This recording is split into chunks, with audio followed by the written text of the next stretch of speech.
Paris, 31 juillet 1914. La menace d'une guerre européenne gronde. Avant d'écrire son article du soir en faveur de la paix, Jean Jaurès, figure du socialisme et pacifiste convaincu, quitte son journal L'Humanité pour aller dîner juste à côté, au Café du Croissant.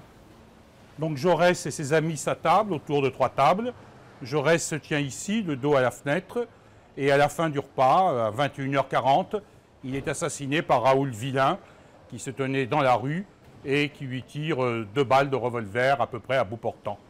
Celui qui avait soutenu le capitaine Dreyfus et fondé la SFIO, ancêtre du Parti socialiste, est mort, assassiné à 54 ans.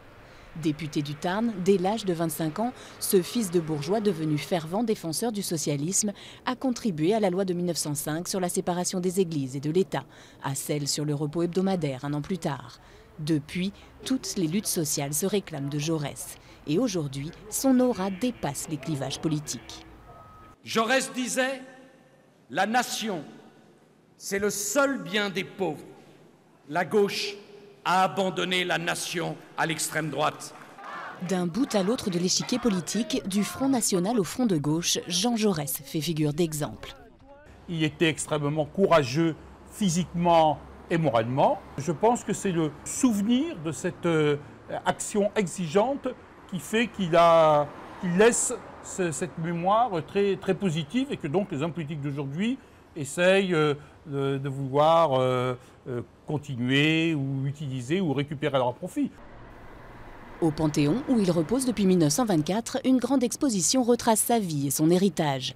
100 ans après sa mort, le Jaurès rassembleur, humaniste, semble parler plus que jamais aux Français. Il a eu des successeurs, Blum, Mitterrand, maintenant Hollande. Comme la gauche est un peu déchirée en ce moment, il devrait un petit peu méditer sur ce qu'a fait Jaurès.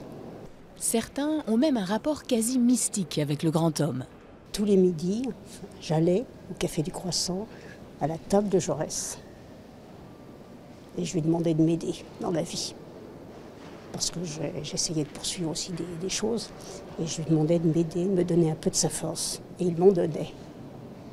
Jaurès est mort il y a un siècle, mais son combat pour plus de justice sociale, de moralité politique et son profond rejet de la guerre sont devenus universels.